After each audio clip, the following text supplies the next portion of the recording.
গেলে 2 বছরের কারাদণ্ড এবং আর্থিক জরিমানা। জুম্মার নামাজ না পড়লেই জেল। ধর্ম পালনে সরকারি আইন চালুর বিস্ময়কর ঘটনা। শুক্রবারের জুম্মার নামাজে অনুপস্থিত থাকলে এখন থেকে কঠোর শাস্তির মুখে পড়তে হবে মুসলিমদের। সরকারের নতুন আইন অনুযায়ী মুসলিম পুরুষদের বিরুদ্ধে 2 বছর পর্যন্ত সাজা এবং 62,000 টাকা পর্যন্ত আর্থিক জরিমানার বিধান রাখা হয়েছে। ধর্ম পালনে মালয়েশিয়ার তেরেঙ্গানু রাজ্যে এমন আইন চালু হওয়ায় বিস্মিত বিশ্ব। অকারণে জুম্মার নামাজ ছেড়ে দিলে মুসলিম পুরুষদের জন্য সর্বোচ্চ 2 বছরের কারাদণ্ড বা আর্থিক জরিমানার ঘোষণা দিয়েছে মালয়েশিয়ার তেরেঙ্গানু রাজ্য সরকার। রাজ্যটি বর্তমানে শাসন করছে দেশটির রক্ষণশীল প্যান মালয়েশিয়ান ইসলামিক পার্টি অর্থাৎ পাস।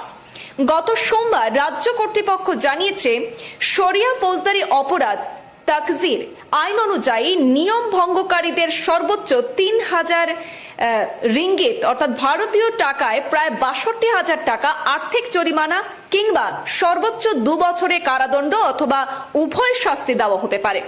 তেরেঙ্গানু রাজ্য নির্বাহী কাউন্সিলের সদস্য মোহাম্মদ খালিল আব্দুল হাদি সতর্ক করে বলে দিয়েছেন যে এমনকি একবার জুম্মার নামাজে অনুপস্থিত থাকলেও তা আইন অনুযায়ী শাস্তিযোগ্য কাজ হিসেবেই গণ্য হবে।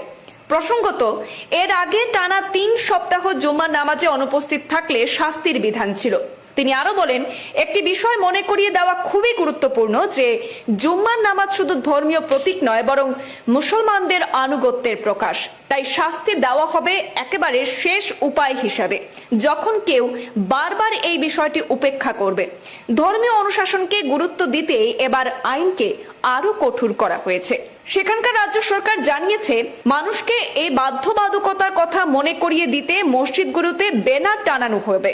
সেই সঙ্গে অনুপস্থিতদের বিষয়ে ব্যবস্থা নেওয়া হবে জনগণের অভিযোগ অথবা টহল দলের মাধ্যমে।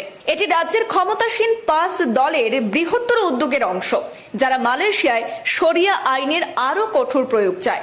দলটি বর্তমানে দেশের পার্লামেন্টের সবচেয়ে বড় রাজনৈতিক দল এবং 13টি রাজ্যের মধ্যে 4টিতে তাদের শাসন রয়েছে। অতীতে দলটি শরিয়া ভিত্তিক কঠোর আইন প্রবর্তনের চেষ্টা করেছিল, যেখানে গুরুতর অপরাধের জন্য কঠিন শাস্তির প্রস্তাব রাখা হয়েছিল। উল্লেখ্য, মালয়েশিয়ায় দ্বৈত আইনি কাঠামো কার্যকর রয়েছে। মুসলিমদের ব্যক্তিগত এবং পারিবারিক বিষয়ে প্রযোজ্য শরিয়া আইন, পাশাপাশি সবার জন্য সিভিল আইনও বিদ্যমান। প্রায় 3,30,00,000 জনসংখ্যার সেই দেশে 2/3 জাতিগত মালয়, যাদের আইনের দৃষ্টিতে সবাই মুসলিম। বাকি অংশে রয়েছেন চীনা এবং ভারতীয় সংখ্যালঘু সম্প্রদায়।